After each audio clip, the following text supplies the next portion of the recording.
chamá-lo aqui à frente. Então, para ele, retomando a palavra, continuar com a nossa última palestra dessa noite. Você também pode acessar os esboços no site da nossa igreja, lá em Goiânia. CIB, de Segunda Igreja Batista, cibgoiania.org. Tem de tudo, menos cantor sertanejo, tá? Mas eu canto. Eu chamo Leandro, meu irmão chama Leonardo. De verdade. Mas nós nascemos antes da dupla existir, né? Inclusive, o Leandro, que morreu, está sepultado ao lado do meu pai, em Goiânia. Então, um dia de finados, meu pai recebe flores, porque não cabe no túmulo dele as que chegam. Aí a gente puxa um pouquinho, cobre, está tudo em casa lá. Então, no canal no YouTube, você vai ter os playlists lá, e estão lá as mensagens em Apocalipse que eu preguei na segunda de Goiânia. E os esboços inteirinhos, completinhos, estão no site da igreja, cibgoiania.org. Você vai perceber que nada aqui é original no sentido de descobertas novas. O que eu coloco aqui são insights pastorais, vivência minha no ministério ao longo dos 20 anos, que eu sou pastor, mas as fontes que mais me auxiliaram na elaboração desta série de mensagens foram as seguintes, talvez ajude você. A primeira foi do William Hendrickson, Mais que Vencedores, editora Cultura Cristã.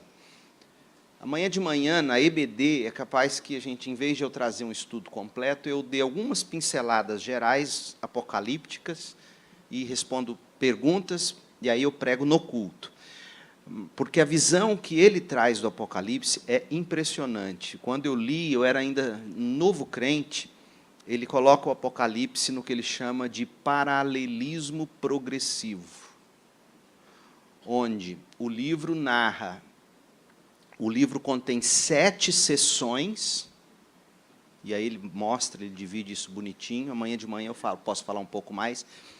Cada sessão começa num capítulo, termina num capítulo, depois a segunda começa num capítulo, termina em tal. E cada uma dessas sessões narra o período completo da história, desde a vinda até o retorno de Cristo.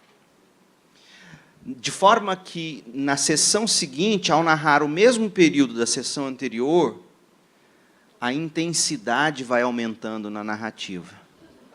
Então, por exemplo, tanto os 7 selos, as 7 trombetas, as 7 taças, narram o mesmo período histórico. Apenas que os selos, eles simbolizam o quê? O Cristo soberano, que quebra cada selo e vai determinando os acontecimentos da história. As trombetas narram o mesmo período, mas qual é, então, a imagem de trombeta? É o anúncio, arrependa-se enquanto é tempo. E quando fala das taças derramadas, que vão ser o mesmo período histórico, aquela outra parte, outra sessão, fala assim, sim, finalmente a ira de Deus foi derramada, o juízo de Deus foi aplicado. De forma que é o seguinte, para alguns, por exemplo, aqueles que não morreram no tsunami, por exemplo, lá na Indonésia, aqueles que não morreram no tsunami, nós que assistimos ao tsunami, aquele tsunami serviu para nós de trombeta. Arrependa-se enquanto é tempo. Jesus fala disso em Lucas 13. Vocês acham que aconteceu com aqueles, porque eles eram pior do que vocês? Não, arrependa enquanto é tempo. Então, essa é a ideia da trombeta. Mas para aqueles que morreram no desastre, já foi o derramar das taças. Percebe? Então, essa é a ideia, esse é o paralelismo progressivo do Apocalipse. William Hendrickson, ele trabalha isso de uma forma brilhante, mais que vencedores. Se vocês conseguirem puxar na internet, eu não sei, e jogar aí para quem quiser anotar, o segundo livro que me ajudou bastante foi de um pré-milenista, e aqui eu vou usar uma linguagem mais teológica para os que compreendem. Eu sou amilenista. Amanhã de manhã até sugeri ao pastor Fábio que na IBD a gente discuta um pouco dessas visões de interpretação à luz dos momentos históricos. quando e por que o pós-milenismo, que Jonathan Edwards defendia ou acreditava, foi tão importante no período dele. Se não me falha a memória, também Sproul era pós-milenista. Eu tenho quase certeza disso. O presbiteriano que faleceu há pouco tempo, lá nos Estados Unidos. Então, pós-milenismo, amilenismo, pré-milenismo. Dentro do pré-milenismo histórico, pré-milenismo dispensacionalista, pré-tribulacionista, pós-tribulacionista. Aí o negócio vai só. Então, esquece tudo isso, fica com o amilenismo, é mais fácil. E aí, a gente pode falar amanhã um pouco de em que momento e por que se influencia tanto assim o momento histórico. O George Eldon Ladd, que é o segundo livro que me influenciou muito, é daquela série azulzinha da editora Vida Nova, antigamente era Mundo Cristão / Vida Nova, hoje é só da Vida Nova. Uma série azul, o livro de Apocalipse, escrito pelo George Eldon Ladd. É curioso que essa série, não sei se você sabe disso, essa série azulzinha que a Vida Nova traduziu, é da Tyndale, nos Estados Unidos.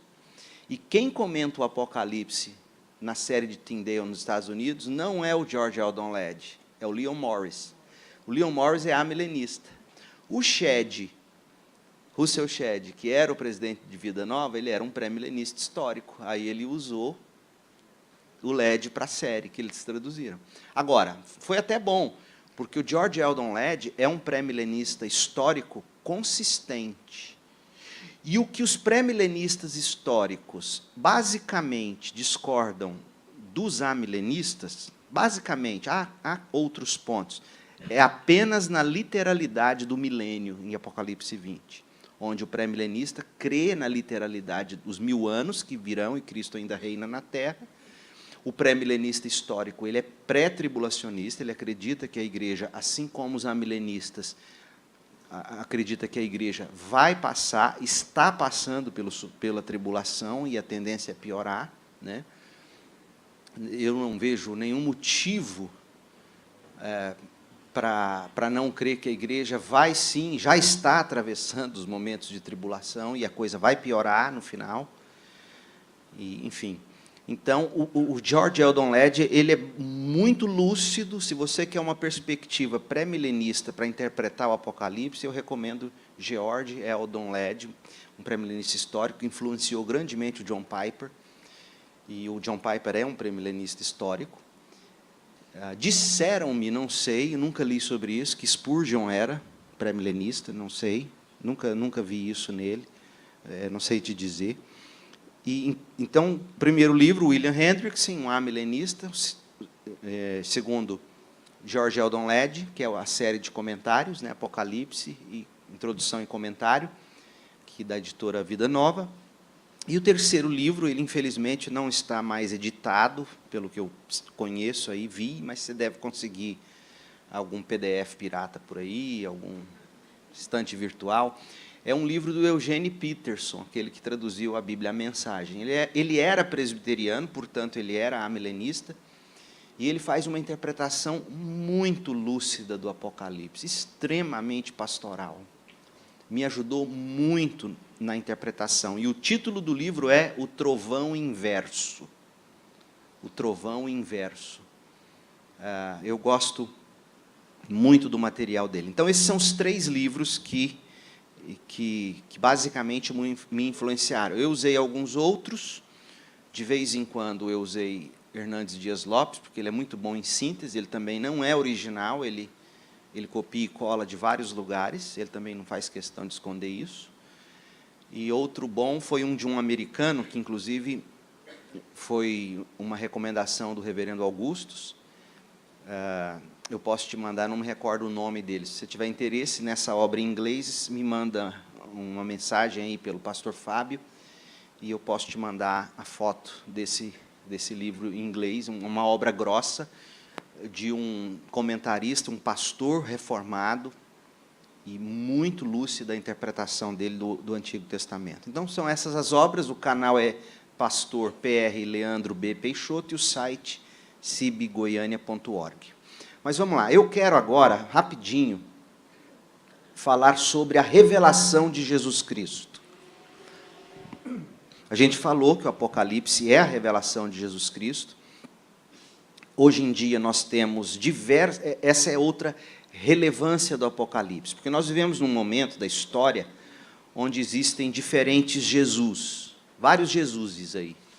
A revista Fisherman, em 2010, mostrou uma empresa americana de artigos cristãos que lançou vários bonecos de Jesus praticando as mais diferentes atividades. Então, tem o bonequinho do Jesus skatista, do Jesus surfista, do Jesus sem teto, do Jesus hippie, do Jesus Harley Davidson, do Jesus peão de boiadeiro, lá em Goiás isso ia ser um sucesso, Jesus jogador de futebol americano, Jesus alpinista, então Jesus para todos os gostos.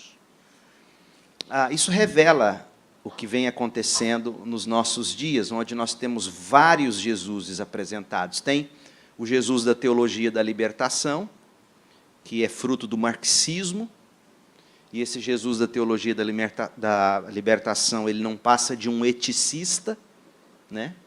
Tem o Jesus da teologia liberal, que é fruto do iluminismo, e é um Jesus sem divindade, ele não é Deus. Tem o Jesus da teologia da prosperidade, que é fruto do secularismo, e hoje a teologia da prosperidade, ao meu ver, tem entrado nas igrejas batistas, e agora eu falo como batista, através desse fenômeno chamado coaching.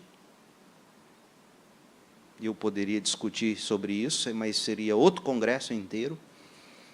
Então, ele é fruto do secularismo, esse Jesus da teologia da prosperidade, e ele não passa de um Papai Noel, onde você ganha o presente se você merecer. Não é assim? Então, você paga um preço de oração, você paga um preço de sacrifício, e se você merecer, ele te dá aquela tão gloriosa bênção. Então, nós precisamos do Jesus da Bíblia. Qual é o Jesus da Bíblia?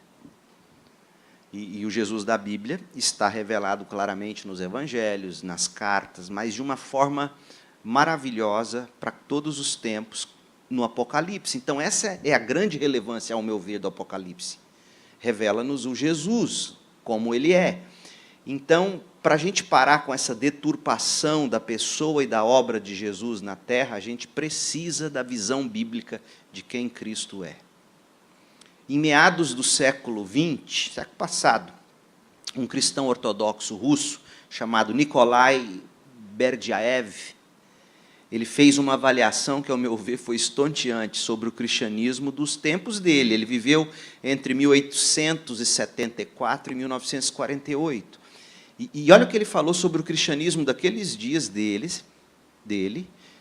e hoje eu creio é muito pior. Ele disse assim, abre aspas, o cristianismo histórico esfriou e tornou-se insuportavelmente trivial. Sua atividade, a atividade do cristianismo, consiste principalmente em se adaptar ao lugar comum, aos padrões de vida e hábitos burgueses. Entretanto, Cristo veio para lançar fogo celestial na terra. Teilhard de Chardin, teólogo e filósofo francês, também foi profético.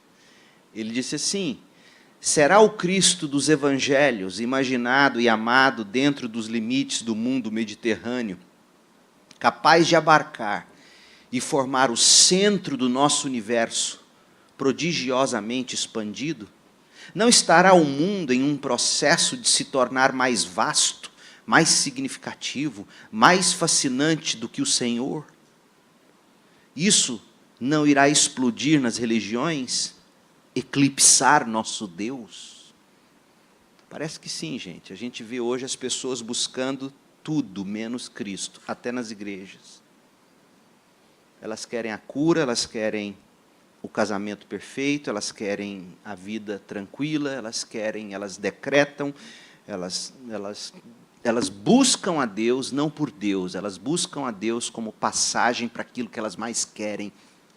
Deus está eclipsado entre esse, entre aspas, adorador e Deus, está aquilo que a pessoa mais quer eclipsando assim Deus, né?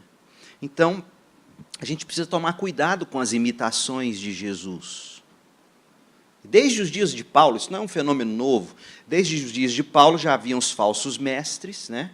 E muitos até bem-sucedidos que pregavam outros Jesuses. 2 Coríntios 11, 3 diz: o que receio e quero evitar é que, assim como a serpente enganou Eva com astúcia, a mente de vocês seja corrompida e se desvie da sua sincera e pura devoção a Cristo, pois se alguém lhes vem pregando um Jesus que não é aquele que pregamos, ou se vocês acolhem um espírito diferente do que acolheram, ou um evangelho diferente do que creram, vocês o toleram com facilidade. Então, naquele dia já tinha gente pregando nas igrejas um evangelho que não era o evangelho, um Cristo que não era o Cristo, com um espírito diferente do espírito dos evangelhos.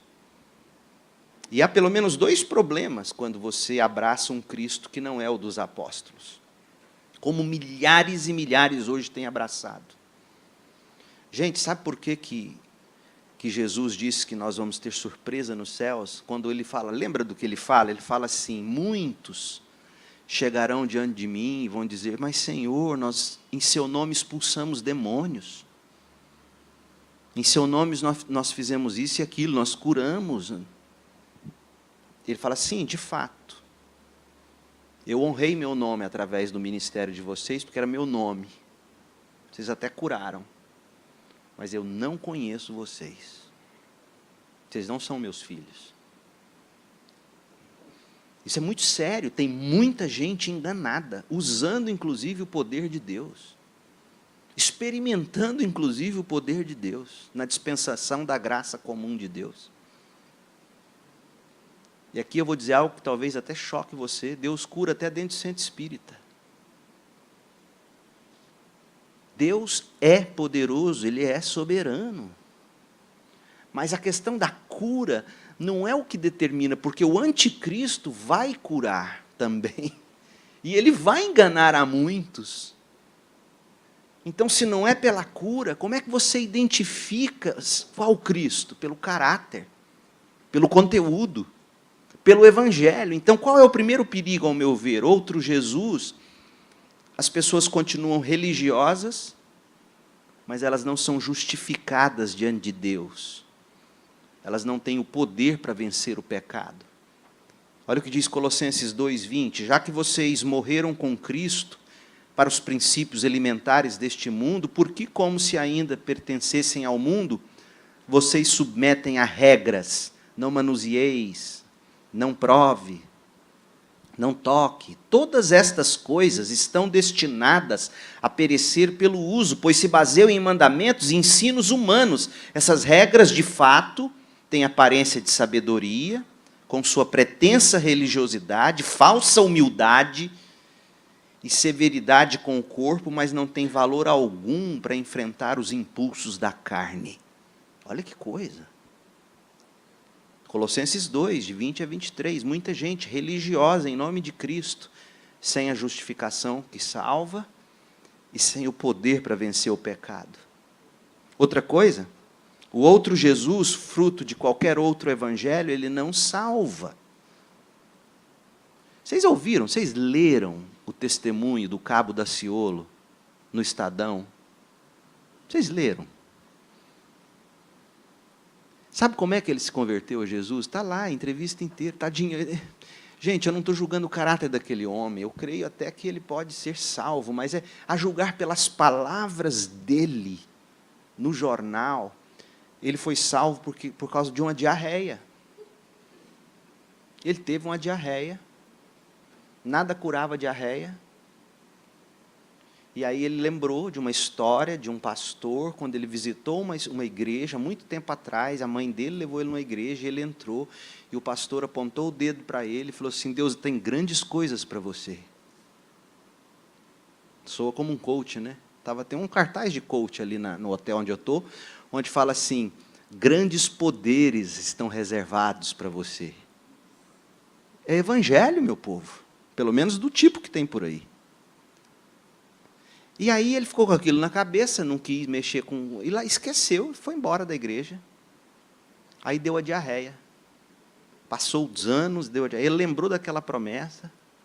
Procura depois no YouTube, no Google, Testemunho, Cabo da Ciolo, Estadão, você vai encontrar. E aí ele falou, Deus, olha, é o seguinte, se o Senhor me curar desse negócio, da diarreia, eu dou autoridade para o Senhor mudar a minha vida. Alguma coisa assim. Eu falei, gente, cadê pecado nisso? O que é conversão? O que é o evangelho? O que é a boa nova? A boa nova é que você agora está curado de uma diarreia para Deus te usar poderosamente. Quem não quer isso? Até o diabo.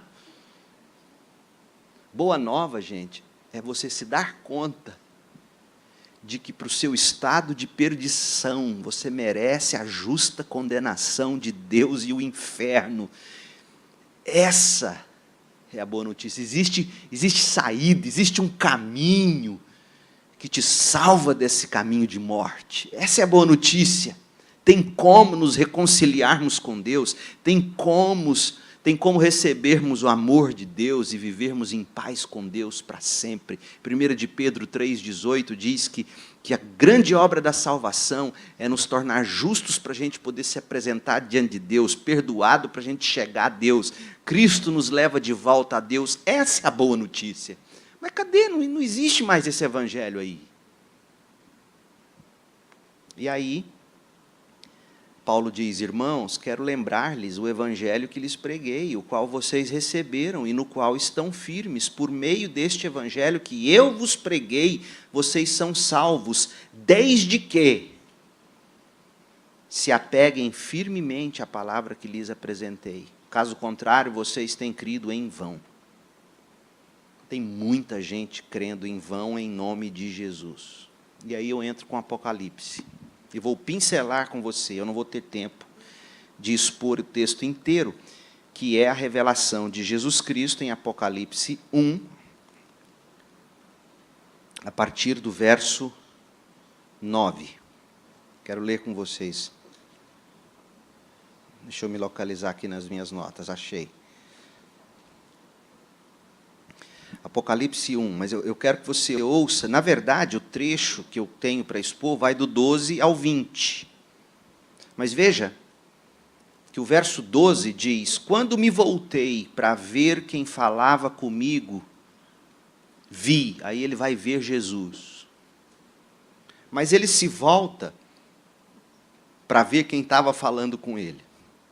Então veja que quem falou com ele captou a atenção dele. Aqui nós poderíamos pregar, inclusive, falar que o que deve realmente, o que chama a atenção de alguém para a salvação é a voz de Cristo. Mas aí veja o que diz nos versículos anteriores. Versículo 10, João diz, era o dia do Senhor e me vi tomado pelo Espírito. De repente, ouvi atrás de mim uma forte voz, como um toque de trombeta, e a voz dizia, escreva num livro tudo que você vê e envie-o às 7 igrejas, nas cidades de Éfeso, Esmirna, e aí dá o nome das 7 igrejas. Então, o que me chama a atenção sobre a voz de Cristo é o poder dessa voz. Ela é como um toque de trombeta. O que uma trombeta faz? O que comunica uma trombeta? Comunica poder. Quando uma trombeta é tocada, todo mundo presta atenção. E comunica solenidade. Um casamento não é casamento se não tem a trombeta da marcha nupcial, não é mesmo? Solenidade. Então, isso faz João se voltar para ver. E aí diz o texto, quando me voltei para ver quem falava comigo, verso 12, vi 7 candelabros de ouro. E em pé entre os candelabros havia alguém semelhante ao Filho do Homem. Vestia um manto comprido com uma faixa de ouro sobre o peito. A cabeça e os cabelos eram brancos como a lã e a neve, e os olhos como chamas de fogo. Os olhos como chamas de fogo.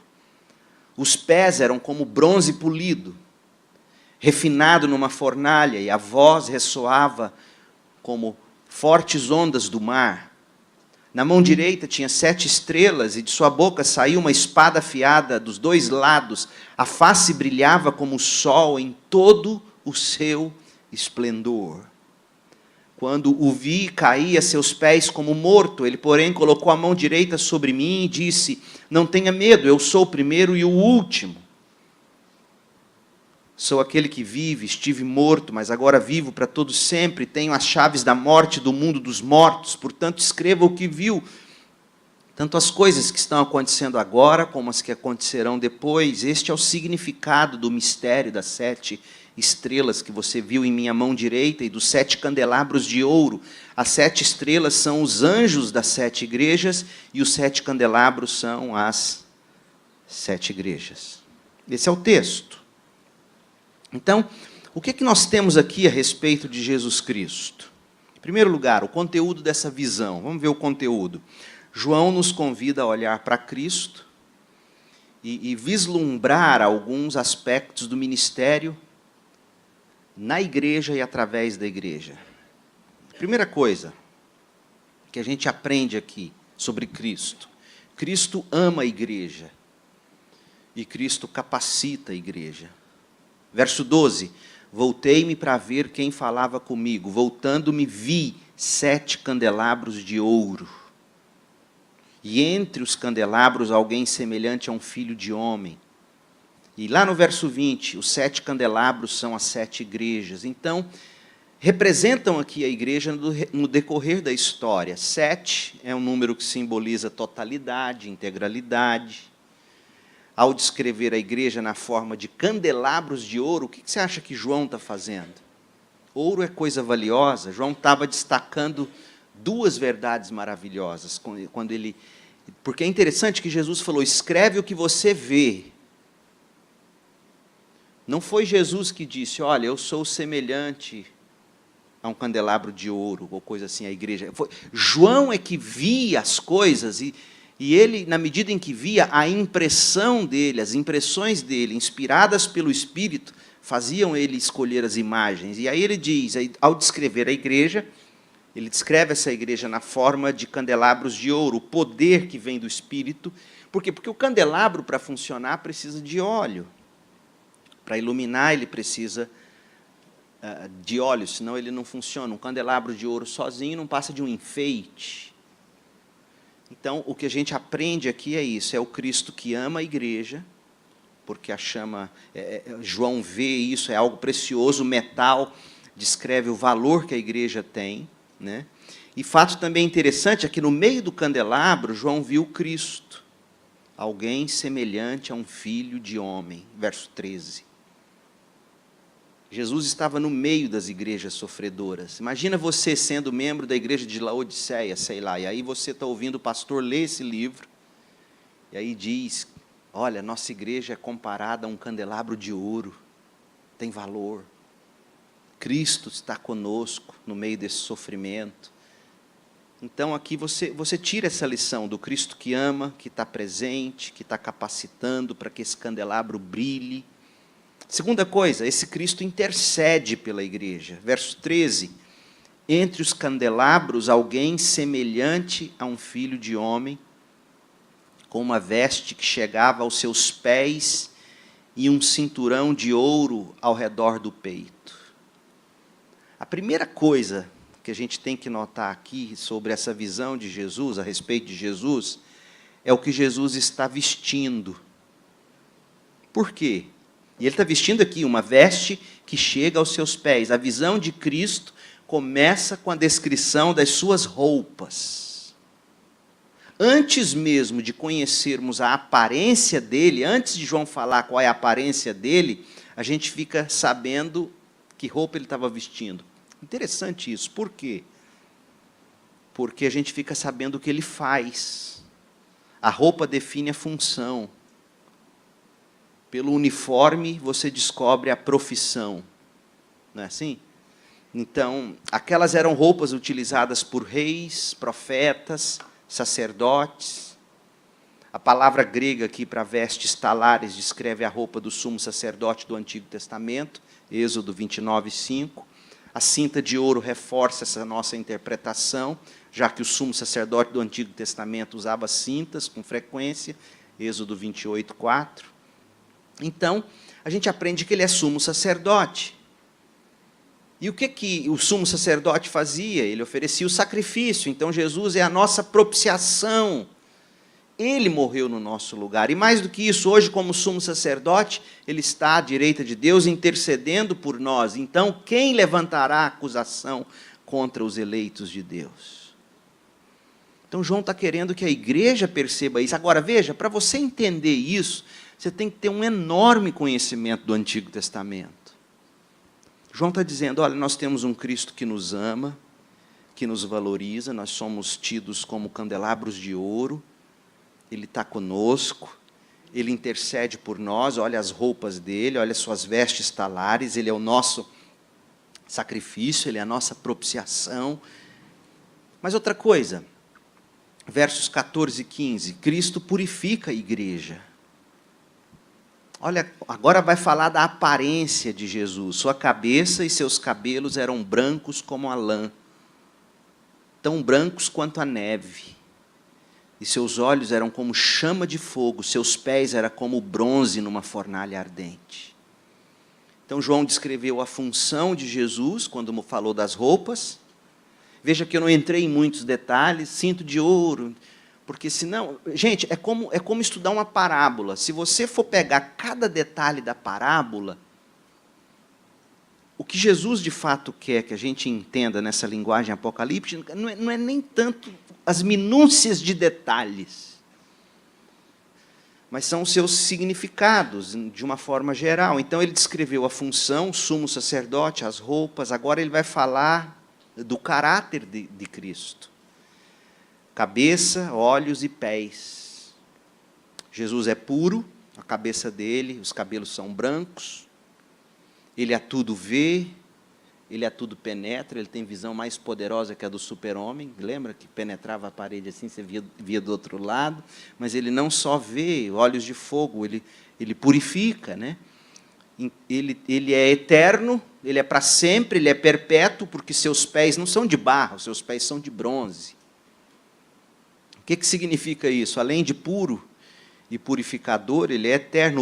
O bronze, gente, eu não sabia disso, fazendo esses estudos, é que, se não me engano, eu li isso aqui não sei se foi no LED ou se foi no Eugene Peterson, mas o bronze combina dois elementos, o ferro e o cobre, para dar o bronze. O bronze combina o que é mais forte, que é o ferro, mas sozinho enferruja. Você largar o ferro ali no tempo, demora, mas um dia acaba, não é? Por outro lado, o cobre não enferruja, mas é fraco. Então, o bronze é a mistura do que é forte e durável. E essa é a ideia que se comunica, além de ser reluzente e tudo mais. Então, é esse Cristo poderoso, esse Cristo que purifica a igreja, que é eterno. Outra coisa que se destaca no verso 15 é a autoridade de Cristo para falar à igreja. Sua voz como o som de muitas águas. Lembra que João estava em Patmos quando ele está escrevendo, quando ele está tendo essa visão?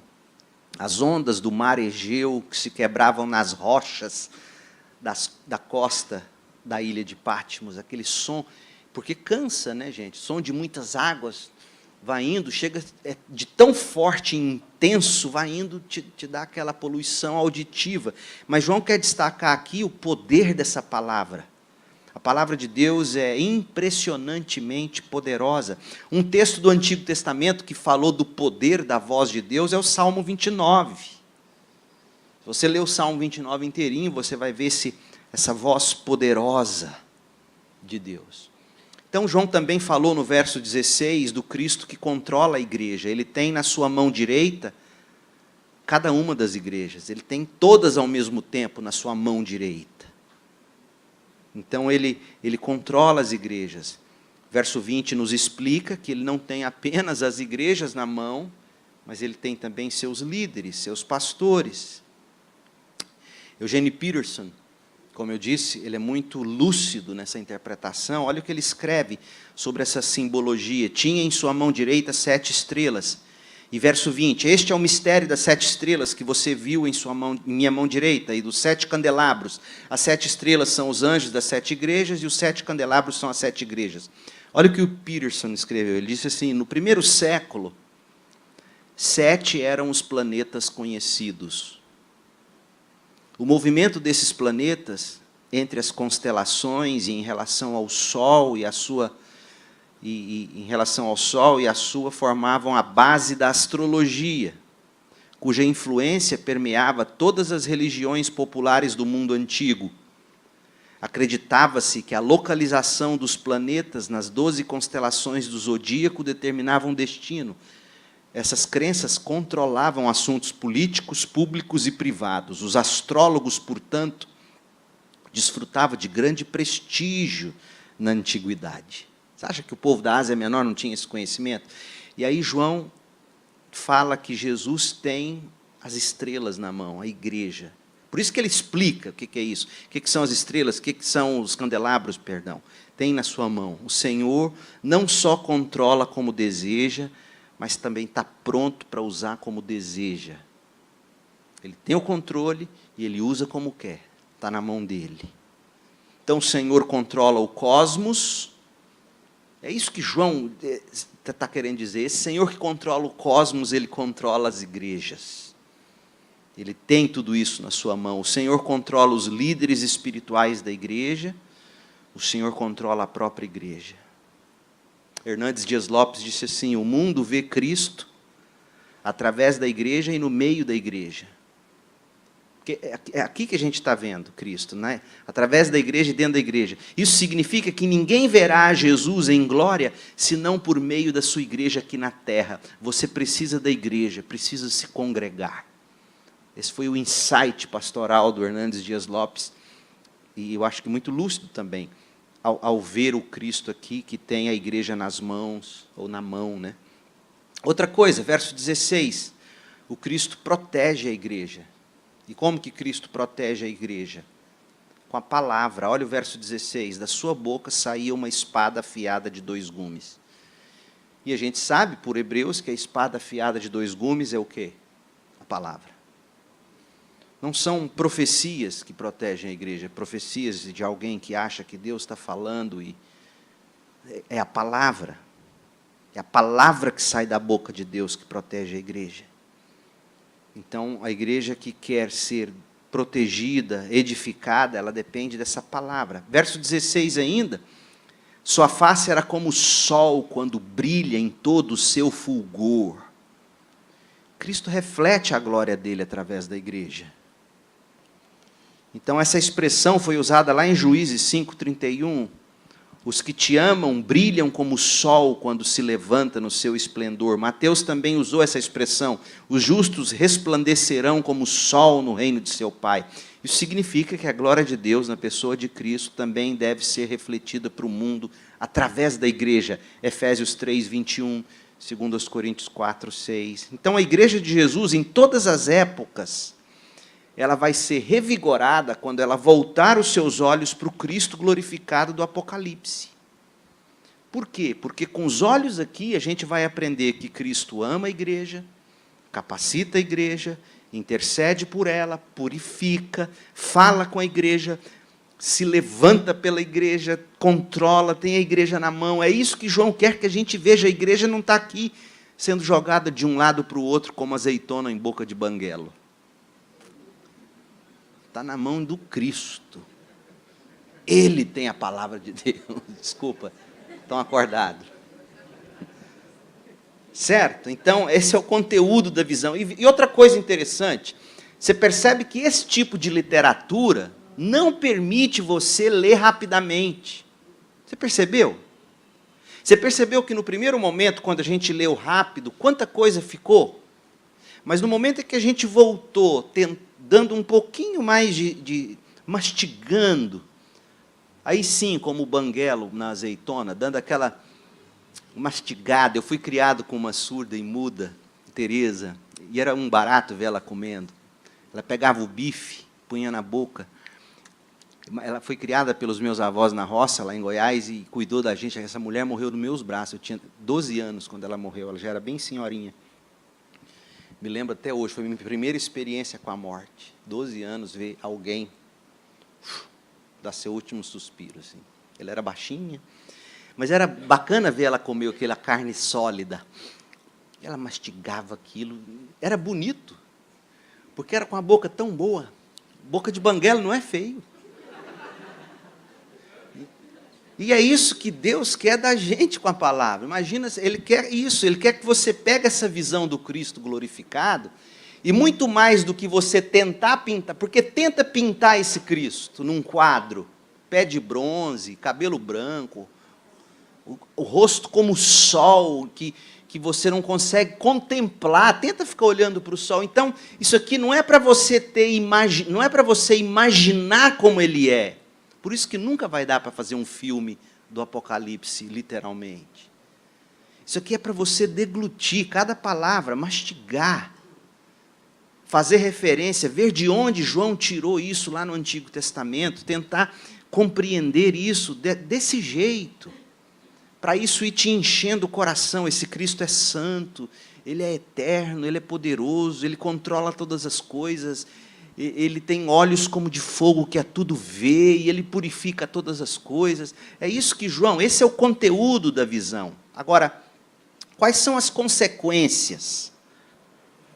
Primeira coisa, gente, que uma experiência com o Cristo ressurreto provoca em nós é contrição.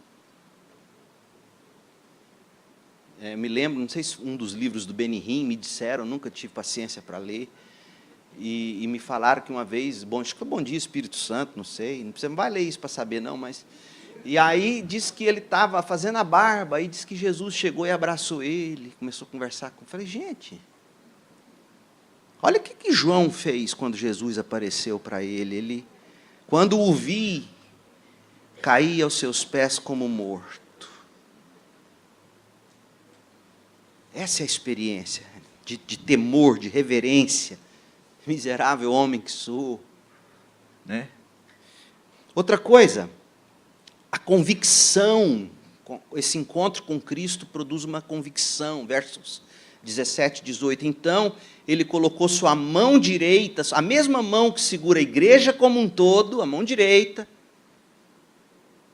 Essa mão pega cada um de nós. Olha que lindo isso. Está vendo? Você não teria como enxergar isso fazendo uma leitura rápida do texto. A mão que tem os pastores, a mão que tem as igrejas, é a mão que se estende sobre você e diz, não tenha medo. Não é lindo isso? É o Deus que cuida de todo mundo e de mim e de você em particular.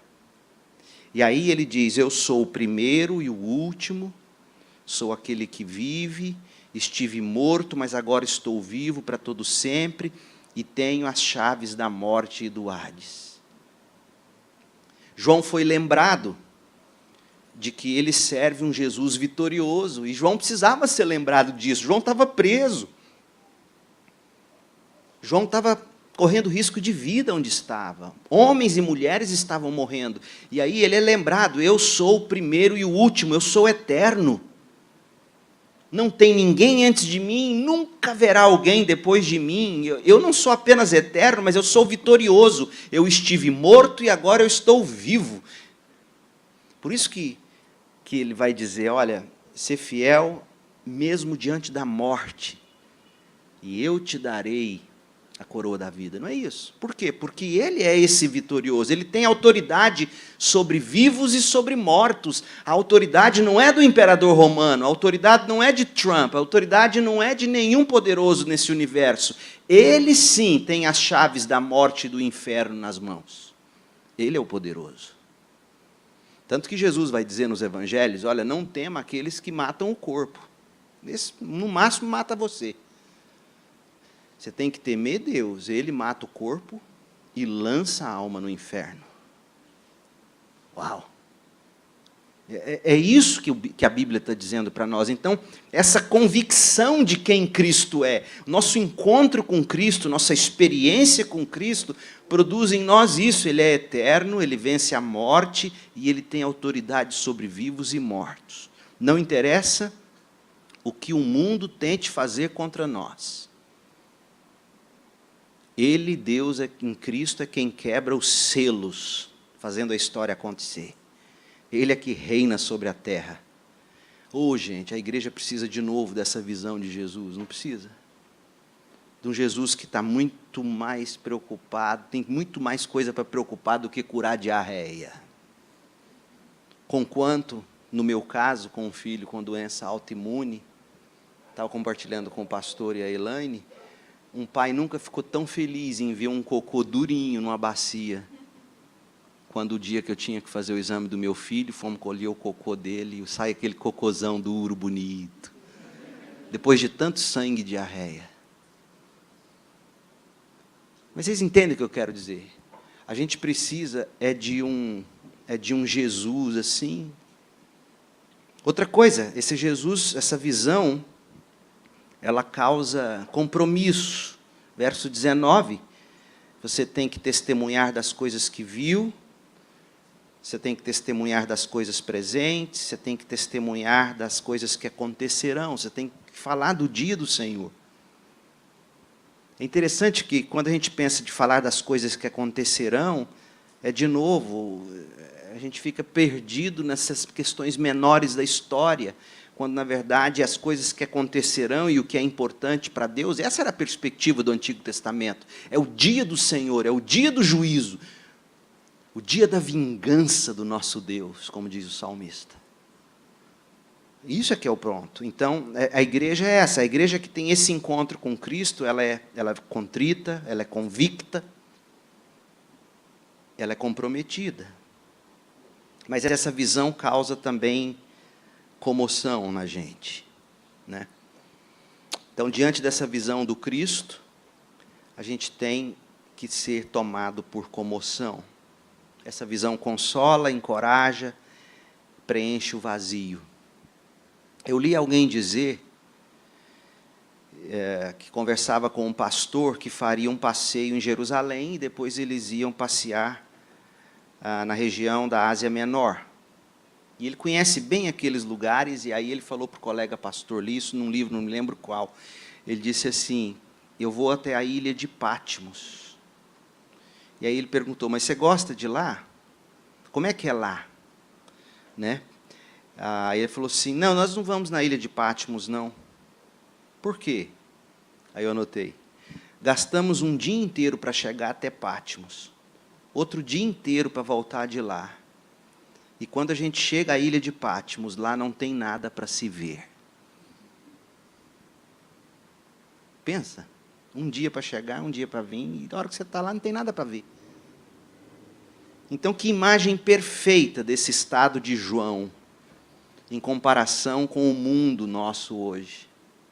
Que imagem perfeita. Não tem nada nesse mundo para nos ver que nos encante. Mas em Patmos, essa voz como de trombeta captou a atenção de João. E Deus falou, veja, anote, me conheça. Meu povo, você tem que sair daqui hoje pedindo isso. Deus, que essa visão de Jesus me encante de novo. E eu vou terminar cantando uma música de Johnny Cash. Não vou cantar, eu vou recitar. Johnny Cash, que é um cantor de música country, tem uma música famosa dele, eu gosto de Johnny Cash, eu ouço no carro. Ele era meio evangélico. Tem uma foto dele com Billy Graham, se é que isso vale alguma coisa. E a música se chama Sunday Morning Coming Down. Domingo de manhã vindo abaixo. Olha a letra, veja se esse não é o mundo que precisa ter essa visão do Cristo glorificado. Bem, eu acordei domingo de manhã, sem condições de segurar minha cabeça, que não doía. E a cerveja que eu tomei no café da manhã não estava nada mal. Então eu peguei mais uma cerveja para a sobremesa, café da manhã. Daí eu topei no meu armário, direto nas minhas roupas, e achei a minha camisa suja mais limpa. Então eu lavei meu rosto, penteei meu cabelo e desci escada abaixo para encarar meu dia. Ele está mostrando o domingo entediante da Igreja Batista do Faustão, sabe aquele domingo? Que você acorda para ver o quê, para fazer o quê? Ele está falando disso na música. Eu tinha enchido a minha cabeça de fumaça na noite anterior com os cigarros e as canções que eu tinha escolhido.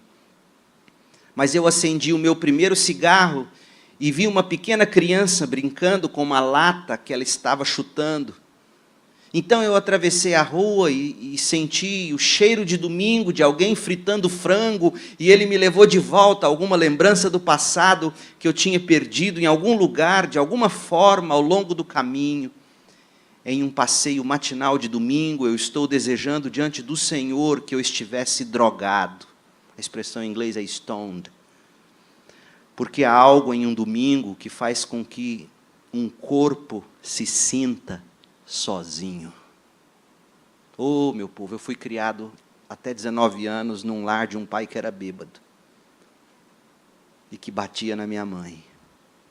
E eu sei o que um domingo faz no corpo de alguém.